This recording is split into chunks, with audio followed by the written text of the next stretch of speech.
નમસ્કાર વાલા વાલા વિદ્યાર્થીઓ, સ્વાગત છે આપ સર્વ વિદ્યાર્થી મિત્રોનું તમારી પોતાની યુટ્યુબ ચેનલ એટલે કે ઓશન કોચિંગ ક્લાસીસની અંદર. વિદ્યાર્થી મિત્રો, દ્વિતીય સત્રાંત પરીક્ષા ખૂબ નજીક આવી રહી છે અને આવી રહી છે ઉત્તરાયણ પણ ખૂબ નજીક. તો બંને વસ્તુ મેનેજ કેમ કરવી, આવો પ્રશ્ન ઊભો થાય ને કે ઉત્તરાયણમાં સર પતંગ ચગાવો કે દ્વિતીય સત્રાંત પરીક્ષાની તૈયારીઓ કરવી. તો એનું બહુ સરળ અને આસાન ભાષાની અંદર તમારા માટે સોલ્યુશન એટલે કે આજે વિકાસ પરીક્ષા લક્ષી અસાઇનમેન્ટ છે તમારી ધોરણ 9 ની, એનું સોલ્યુશન લઈને અમે હાજર થઈ ગયા છીએ. એની અંદર વિભાગ સી સામાજિક વિજ્ઞાન વિષય અને પ્રકરણ નંબર 10 એનું સોલ્યુશન એમાં આપણે જોવાના છીએ. આ વિકાસ પરીક્ષા લક્ષી અસાઇનમેન્ટ છે અને આની તૈયારી કરવી હોય, પરીક્ષાની અંદર સારા માર્ક્સ મેળવવા માટે ખૂબ જ ઉપયોગી છે. તો આ વિકાસ પરીક્ષા લક્ષી અસાઇનમેન્ટ તમે ઘર બેઠા મંગાવવા માંગતા હો તો એનો મંગાવવા માટેની ઓર્ડર કરવા માટેની લિંક છે ડિસ્ક્રિપ્શનમાં આપવામાં આવેલી છે અને ઘર બેઠા મેળવવા માટે આપણો સંપર્ક નંબર છે 7046 222 254. ઓકે, તો આ કોન્ટેક્ટ નંબર પર કોન્ટેક્ટ કરીને તમે તેને મંગાવી શકો છો. શરૂઆત કરીએ. પહેલો સવાલ કે ટૂંક નોંધ લખો કે રાજ્યની વિધાનસભાની કારોબારી વિષયક સત્તાઓ જણાવો. તો રાજ્યસભા છે તેના બે ભાગ પડે, એક તો છે ધારાસભા, કારોબારી અને ન્યાયતંત્ર, ત્રણ ભાગ પડે. એમાં ધારાસભા છે એના બે ભાગ પડે. આ વિધાનસભા છે તે વિધાનસભાનું ઉપલું ગૃહ કહેવાય અને વિધાનસભા છે તે નીચલું ગૃહ કહેવાય અને વિધાન પરિષદ છે તે ઉપલું ગૃહ કહેવાય. એવી રીતે કારોબારીની અંદર કોણ કોણ આવે તો કે રાજ્યપાલ આવે, પછી એનું મુખ્યમંત્રી અને મંત્રીમંડળ આવે અને વહીવટી અધિકારીઓ આવે. એવી જ રીતે ન્યાયતંત્રની અંદર ત્રણ અદાલતો આવે. એક તો વડી અદાલત આવે, તાબાની અદાલતો આવે. તાબાની અદાલતના બે પ્રકાર, એક જિલ્લા અદાલત અને તાલુકા અદાલત. હવે જોઈએ કારોબારી વિષયક સત્તાઓ. તો કે વિધાનસભ્યો છે પ્રધાનોને વહીવટી કાર્યો અંગે પ્રશ્નો અને પેટા પ્રશ્નો પૂછી શકે છે. બીજું શું કે છે તો કે તે અગત્યની બાબતો અને બનાવ વિશે ચર્ચા કરવા સભા મોકૂફીની દરખાસ્ત રાખી રજૂ કરી શકે.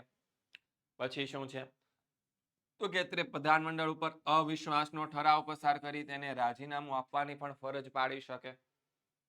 પછી વિધાનસભાની સત્તાઓની ઘણી વિસ્તૃત હોવા છતાં કટોકટીના સમયમાં લોકસભા એટલે કે સંસદનું નીચલું ગૃહ અને તેના પર અંકુશ મૂકી શકે છે.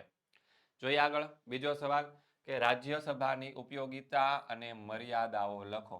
તો રાજ્યસભાની પહેલા આપણે ઉપયોગિતાની વાત કરી લઈએ કે ભારતની અંદર 29 રાજ્યો છે અને રાષ્ટ્રીય રાજધાની પ્રદેશ દિલ્હી સહિત 7 છે એ સંઘ શાસિત એટલે કે કેન્દ્ર શાસિત પ્રદેશો છે.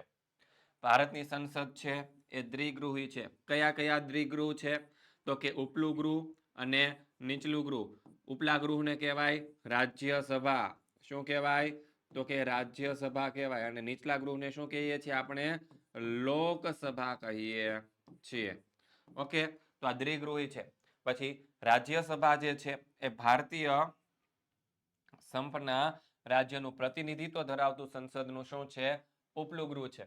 અને રાજ્યસભાના જે સભ્યો હોય તે ક્યાંથી આવતા હોય તો કે જુદા જુદા રાજ્યમાંથી આવેલા હોય.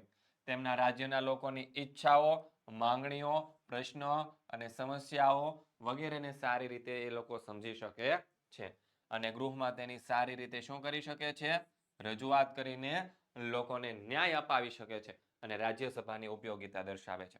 આમ સંઘના દરેક રાજ્યને રાજ્ય સરકાર સમક્ષ રજૂઆતો કરવાની તકો મળે છે. તેથી તે હેતુથી રાજ્યસભાની શું કરવામાં આવી છે રચનાઓ કરવામાં આવી છે. હવે રાજ્યસભાની મર્યાદાઓની વાત કરીએ કે લોકસભાએ પ્રથમ પસાર કરેલા જે નાણાકીય ખરડો હોય તે રાજ્યસભામાં ભલામણ અર્થે મોકલવામાં એટલે કે ભલામણ કરે ભાઈ આમાં જોઈ લો ને કઈ ભૂલ તો નથી ને, તો લોકસભામાં શું કરવામાં આવે છે ભલામણ અર્થે મોકલવામાં આવે છે અને રાજ્યસભા તે અંગે જરૂરી ભલામણ સહિત લોકસભાને કેટલા દિવસની અંદર 14 દિવસની અંદર પરત મોકલવો પડે. 14 દિવસની અંદર ભલામણ કરીને એને પાછો લોકસભાની અંદર મોકલી આપવો પડે અને જો 14 દિવસમાં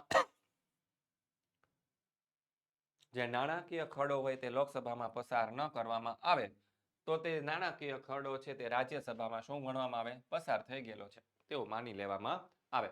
લોકસભા રાજ્યસભાની તમામ કે અંશતઃ ભલામણોનો સ્વીકાર કે અસ્વીકાર કરી શકે છે.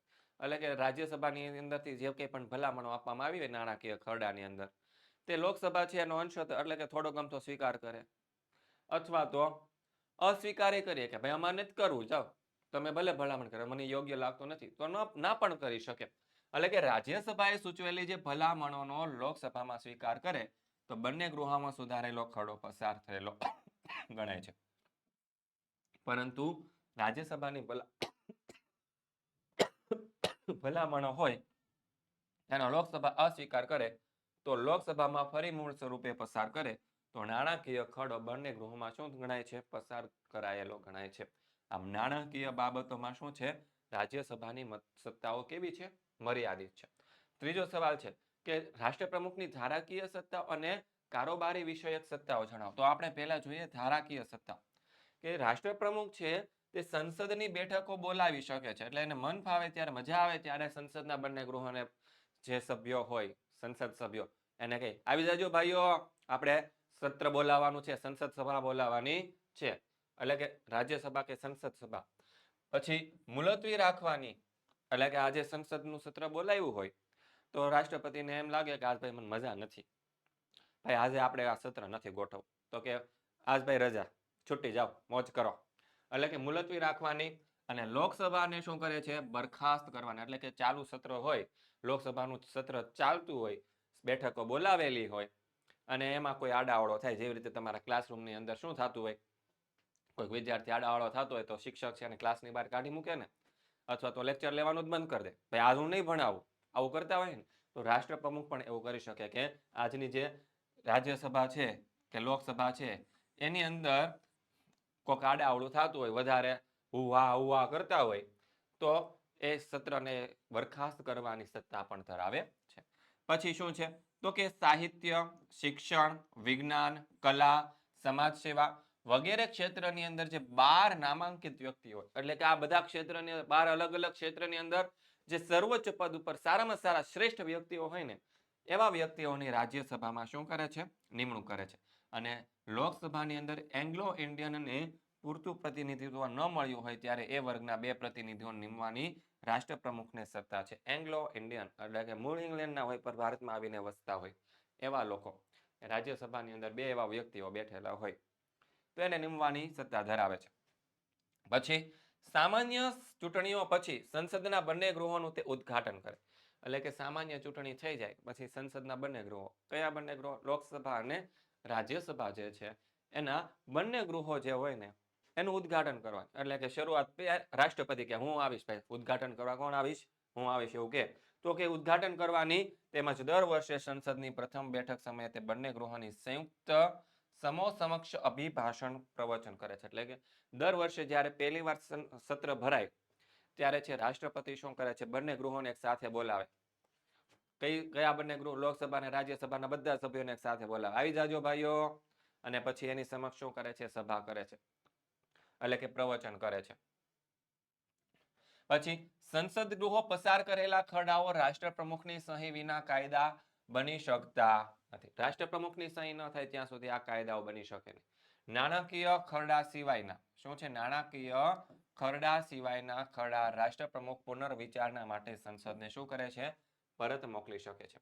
પછી અંદાજપત્ર કે અન્ય કોઈ નાણાકીય ખરડો રાષ્ટ્રપ્રમુખની પૂર્વ સંમતિથી જ લોકસભામાં દાખલ થઈ શકે છે. અન્ય અંદાજપત્ર અથવા તો અન્ય કોઈ નાણાકીય ખરડો હોય તે રાષ્ટ્રપ્રમુખની પૂરેપૂરી સંમતિ હોય તો જ લોકસભામાં શું થાય? દાખલ થાય. અને કોઈ પણ ખરડા પર સંસદના બંને ગૃહો વચ્ચે જ્યારે મતભેદ પડે ત્યારે રાષ્ટ્રપ્રમુખ છે સંસદના બંને ગૃહોની શું બોલાવે છે? સંયુક્ત બેઠક બોલાવે. સંયુક્ત બેઠકની અંદર બહુમતીના આધારે એ ખરડો છે એ પસાર કરવામાં આવે છે. સંસદની બેઠક ચાલુ ન હોય ત્યારે તાકીદના પરિસ્થિતિ અંગે રાષ્ટ્રપ્રમુખ છે વટહુકમ બહાર પાડી શકે. એટલે કે સંસદની બેઠકો ચાલુ ન હોય, રજાનો માહોલ હોય ત્યારે રાષ્ટ્રપ્રમુખ છે પોતાનો વટહુકમ બહાર પાડી શકે કે ભાઈ આટલું આટલું કરવાનું છે. પછી કારોબારી વહીવટી સત્તાઓ, કે ભારતના રાષ્ટ્રપ્રમુખ છે સંઘ સરકારની કારોબારીના સર્વોચ્ચ વડા છે. કારોબારીના શું છે? સર્વોચ્ચ વડા છે. લોકસભામાં બહુમતી ધરાવતા પક્ષના નેતાઓની તે વડાપ્રધાન તરીકે છે એ નિમે છે. પ્રધાનમંડળના અન્ય પ્રધાનોની નિમણૂક તે વડાપ્રધાનની સલાહથી કરે. એટલે કે હાલો ભાઈ વડાપ્રધાનની તેને નિમણૂક કરી દીધી. કોની નિમણૂક કરી દીધી? વડાપ્રધાન. હવે વડાપ્રધાન કઈ એકલા તો દેશનું સંચાલન નહીં કરે, તેને તેનું શું જોઈશે? પ્રધાનમંડળની જરૂર પડશે. તો પ્રધાનમંડળની જરૂર જ્યારે પડે ત્યારે વડાપ્રધાન જે વ્યક્તિઓને કે એ બધા જ વ્યક્તિઓને છે રાષ્ટ્રપ્રમુખ હોય એ શું બનાવે છે? પ્રધાનમંડળમાં તેને સ્થાન આપે છે. કોણ આપે? તો કે રાષ્ટ્રપતિ આપે. કોણ આપે? રાષ્ટ્રપતિ. પછી રાષ્ટ્રપ્રમુખ સંરક્ષણ દળના વડા છે. કોના વડા છે? સંરક્ષણ દળોના વડા છે. તે અન્ય રાષ્ટ્ર સામે યુદ્ધ જાહેર કરી શકે. એટલે ભાઈ રાષ્ટ્રપ્રમુખ છે એ બીજા અન્ય કોઈ રાષ્ટ્ર સામે યુદ્ધ જાહેર કરી શકે, યુદ્ધને બંધ પણ કરાવી શકે અને બીજા દેશ સાથે યુદ્ધ ચાલતું હોય ત્યારે સંધિ પણ કરવાની સત્તા ધરાવે છે. શું ધરાવે છે? સત્તા ધરાવે છે. ઓકે. ભારતના એટર્ની જનરલ, કોમ્યુલર, ઓડિટર જનરલ, સર્વોચ્ચ અદાલત અને રાજ્યોની વડી અદાલતો જે હોય, કઈ અદાલતો હોય? વડી અદાલતોના ન્યાયાધીશો, રાજ્યપાલો, ઉચ્ચ લશ્કરી અધિકારીઓ અને કેટલાક સર્વયોગ્ય અધિકારીઓ વગેરેની નિમણૂક છે એ રાષ્ટ્રપ્રમુખ કરે છે. તે ચૂંટણી પંચ, નાણાં પંચ, જાહેર સેવા આયોગ વગેરેના અધ્યક્ષો અને સભ્યોની શું કરે છે? તેઓ નિમણૂક કરે છે. તે વિદેશમાં ભારતના રાજદૂતો અને એલચીઓની શું કરે છે? નિમણૂક કરે છે અને વિદેશી રાજદૂતોને માન્યતા પણ તેઓ જ આપે છે. ચોથો સવાલ છે કે કારણ આપો. ભારતીય સંસદ દ્વિગૃહી છે. તો કે ભારતની સંસદ કેટલા ગૃહોની બનેલી છે? 2 ગૃહોની બનેલી છે. એક છે નીચલું ગૃહ અને બીજું છે ઉપલું ગૃહ. નીચલું ગૃહ લોકસભાના નામે ઓળખાય અને તે પ્રજા દ્વારા શું છે? સીધા ચૂંટાયેલા પ્રતિનિધિઓનું બનેલું હોય છે. જ્યારે ઉપલું ગૃહ છે તે રાજ્યસભાના નામે ઓળખાય અને તે રાજ્યોની માહિતીત્વ ધરાવે છે. શું ધરાવે છે? માહિતીત્વ ધરાવે છે. પાંચમો સવાલ, 15 ઓગસ્ટનો દિવસ હતો. નીતા અને તેના પપ્પાની જોડે બેસીને ટીવી જોઈ રહી હતી. ટીવીમાં વડાપ્રધાન નરેન્દ્ર મોદી ભાષણ કરી રહ્યા હતા અને નીતાના પપ્પાએ નીતાને પૂછ્યું કે વડાપ્રધાન ક્યાંથી ભાષણ કરી રહ્યા છે? દેશના વડાપ્રધાન કઈ રીતે બની શકે? તો હવે નીતાએ એના પપ્પાને જણાવ્યું કે આજે ભારતનો શું હતો? તો કે સ્વાતંત્ર્ય દિન હતો અને આ દિવસે દર વર્ષે દેશના જે વડાપ્રધાન હોય એ દિલ્હીના લાલ કિલ્લા ઉપરથી શું કરે છે? ધ્વજવંદન કરે છે. તેમજ ઉપસ્થિત જે જનમેદની એટલે કે જેટલા લોકો એ ધ્વજવંદન જોવા આવ્યા હોય તેને તે શું કરે છે? પ્રજાજોગ સંદેશો આપે, એટલે કે નાનું એવું પ્રવચન, ભાષણ આપે.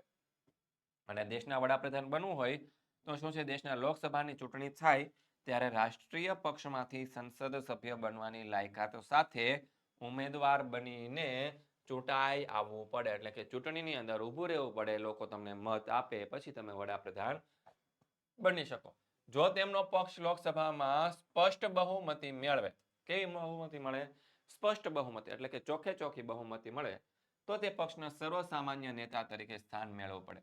આ બહુમતી ધરાવતા પક્ષના નેતાઓ અને રાષ્ટ્રપ્રમુખ દેશના પદપ્રધાન બનાવે છે અથવા તો વડાપ્રધાન બનાવે છે. શું બનાવે છે? વડાપ્રધાન બનાવે છે.